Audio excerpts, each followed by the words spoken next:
नमस्कार, पोटोबामध्ये तुमच्या सगळ्यांचं स्वागत आहे। आत्ता करणार आहे बाहेरून खुसखुशीत आणि मध्यभागी लुसलुशीत गाभा असणारे अनारसे। अनारसे करण्यासाठी रोज थोडा वेळ काढला की काहीही गडबड न होता सुरेख रुचकर अनारसे अगदी सहज तयार होतात। आणि असे अनारसे तयार करण्यासाठी सगळ्यात महत्त्वाचं असतं ते तांदूळ आणि साखरेचं प्रमाण। तर सुरू करूया खूप साऱ्या टिप्ससह स्टेप बाय स्टेप अनारसे करण्याची प्रोसेस। आणि यासाठी लागेल अर्धा किलो बासमती तुकडा तांदूळ। आता इथे सगळ्यात महत्त्वाचं म्हणजे तांदूळ घेताना जुना आणि कमी पॉलिश असलेला किंवा पॉलिश न केलेला तांदूळ घ्यायचा। आणि असा बासमती तुकडा तांदूळ घेतला की तयार होणारे अनारसे चविष्ट आणि रुचकर असेच तयार होतात। तर सर्वात आधी घेतलेला अर्धा किलो तांदूळ एका पातेल्यात घ्यायचा, 2 ते 3 वेळा पाण्याने धुवून सगळं पाणी काढून टाकायचं।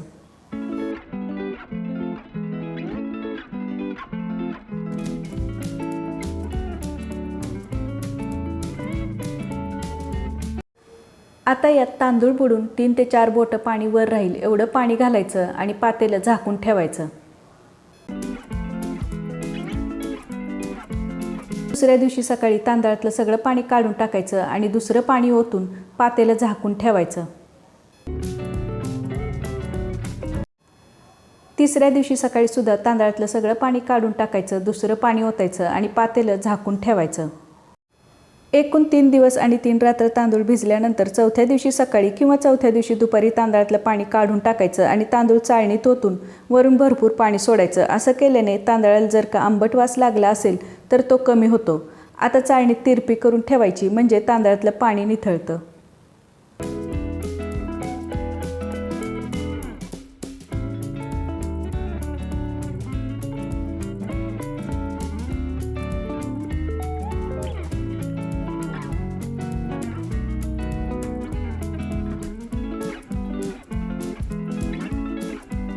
साधारण 5 ते 7 मिनिटात तांदळातलं सगळं पाणी निथळतं। तांदळातलं पाणी निथळलं की आता घरातच एका जाड सुती कापडावर तांदूळ पातळ पसरायचा।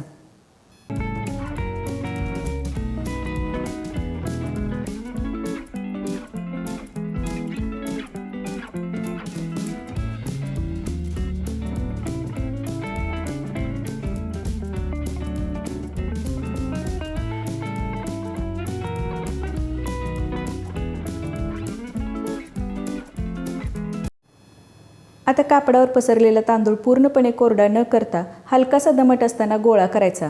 थोडासा तांदूळ हातात घेऊन चेक करायचा। हातात घेतलेला तांदूळ पूर्णपणे कोरडा नाही आणि ओलाही नाही, तर हा असा दमट असतानाच गोळा करायचा। आणि यासाठी आत्ता इथे मला 40 मिनिटे लागलेली आहेत। आता हा जो वेळ आहे हा वेगवेगळ्या ठिकाणच्या वातावरणानुसार कमी किंवा जास्त होऊ शकतो। गोळा केलेला तांदूळ मिक्सरच्या भांड्यात घ्यायचा आणि मिक्सरला बारीक वाटायचा।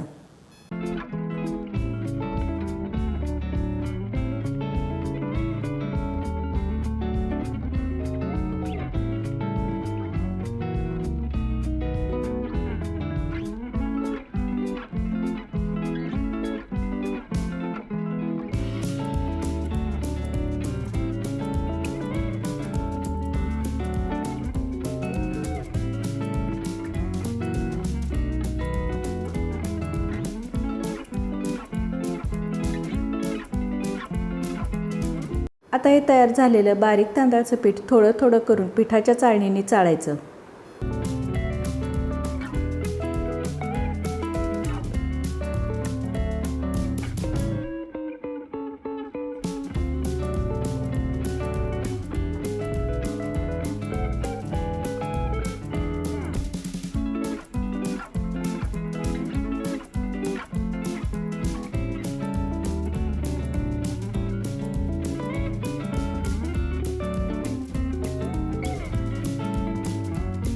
सगळं पीठ चाळून झालं की चाळणीत शिल्लक राहिलेला तांदळाचा जाड रवा परत मिक्सरच्या भांड्यात बारीक वाटून चाळून घ्यायचा।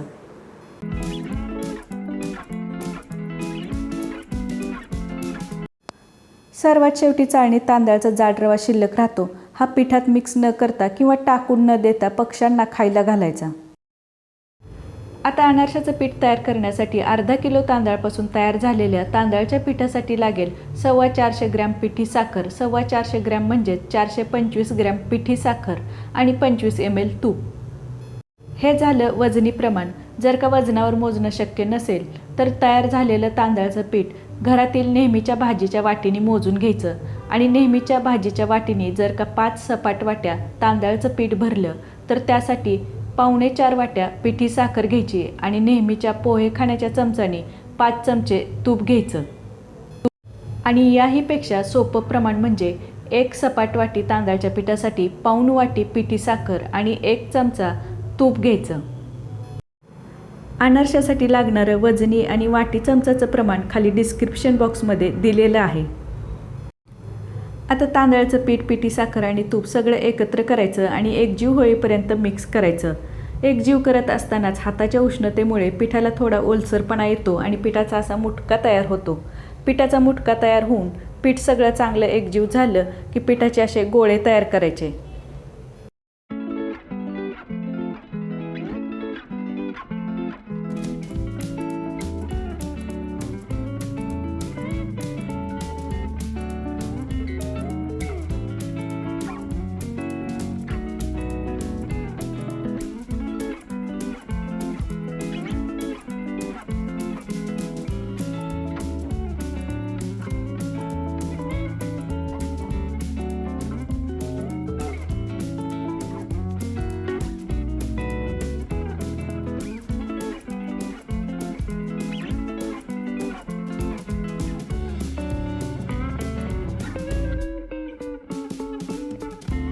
तयार झालेले गोळे घट्ट झाकणाच्या डब्यात भरून पीठ फर्मंट होण्यासाठी डबा उबदार ठिकाणी 6 ते 7 दिवसासाठी ठेवायचा.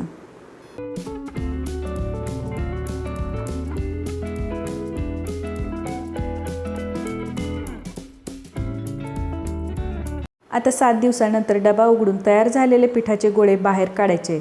जर का तुमच्याकडे कमी वेळ असेल तर डबा 2 ते 3 दिवस झाकून ठेवू शकता आणि जर का तुमच्याकडे जास्त वेळ असेल तर 9 ते 10 दिवसासाठी डबा झाकून ठेवू शकता. पीठ जेवढे जास्त दिवस फर्मंट होईल तेवढं अनारशाला जाळी चांगली पडते. आता सगळे गोळे बाहेर काढायचे, फोडायचे आणि सगळं पीठ एकत्र करायचं. तयार झालेल्या पिठाला जर का ओलसरपणा असेल याचा व्यवस्थित गोळा तयार करून याचा अनारसा थापता येत असेल तर यात वरून काहीही मिक्स करण्याची गरज पडत नाही. परंतु आत्ता जे पीठ तयार झालेलं आहे या पिठाचा मुटका तयार होतोय, परंतु याचा अनारसा व्यवस्थित थापला जाणार नाही. यासाठी आता या पिठात थोडंसं दूध मिक्स करायचं. पिठात दूध मिक्स करत असताना अगदी काळजीपूर्वक मिक्स करायचं. जर का चुकून जरी दूध जास्त झालं तर पीठ सैल होतं आणि अनारशी व्यवस्थित थापता येत नाहीत. यासाठी पिठाचा अंदाज घेतच यात थोडं थोडं दूध मिक्स करून पीठ एकसारखं मळायचं.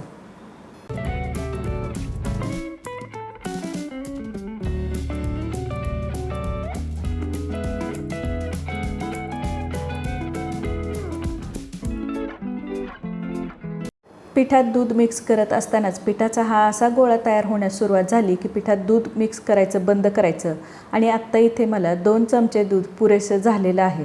आता हे जे प्रमाण आहे हे कमी किंवा जास्त होऊ शकतं. आता सगळं पीठ एकाच वेळेला मळणं शक्य नसेल तर थोड्या थोड्या पिठाचा गोळा पेढ्यासारखा मऊ होईपर्यंत एकसारखा व्यवस्थित मळायचा.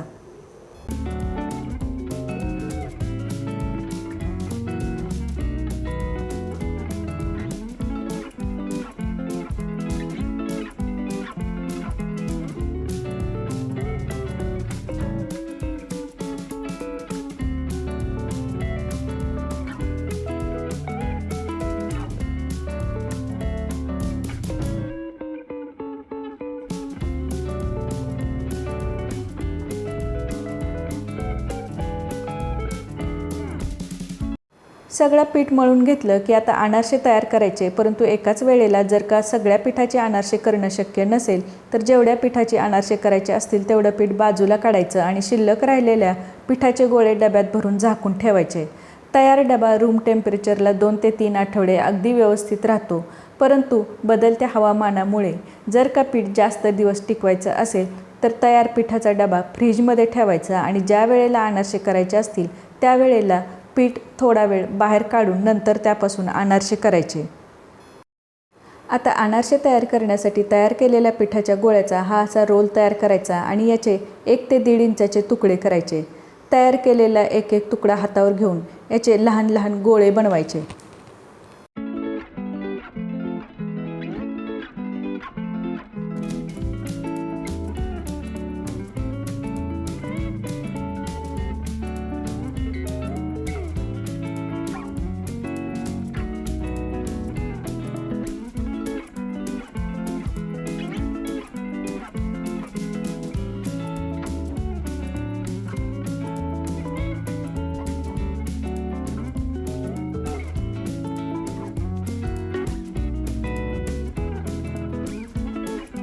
सगळे गोळे तयार करून झाले की अनारसा थापण्यासाठी खाली थोडी खसखस टाकायची आणि खसखशीवर तयार एक गोळा ठेवायचा.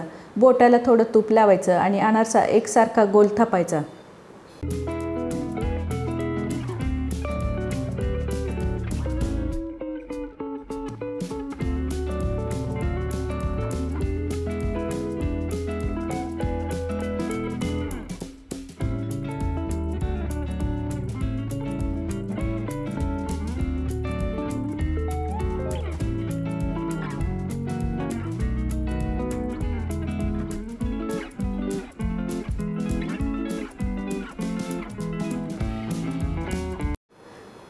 अनारसे थापत असताना दुसऱ्या बाजूला गॅसवर जाडबुडाच्या कढईत तूप गरम करायला ठेवायचं. तुपाऐवजी तुम्ही तेलाचा वापर करू शकता, परंतु तुपात तळलेले अनारसे जास्त रुचकर आणि स्वादिष्ट लागतात. सगळे अनारसे थापून झाले की आता तळून घ्यायचे.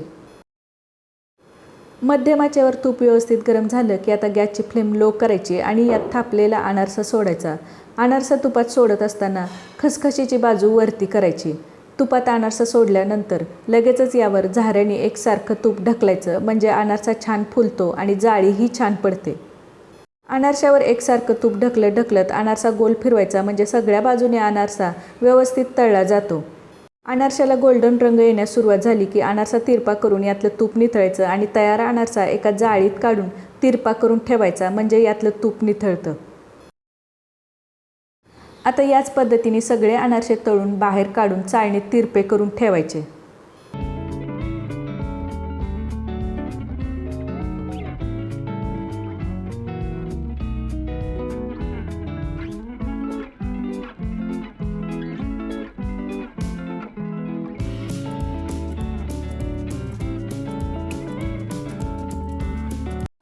तयार झालेले सगळे अनारसे जसे जसे थंड होतील तसे तसे हे खुसखुशीत होतात आणि याचा रंगही बदलतो.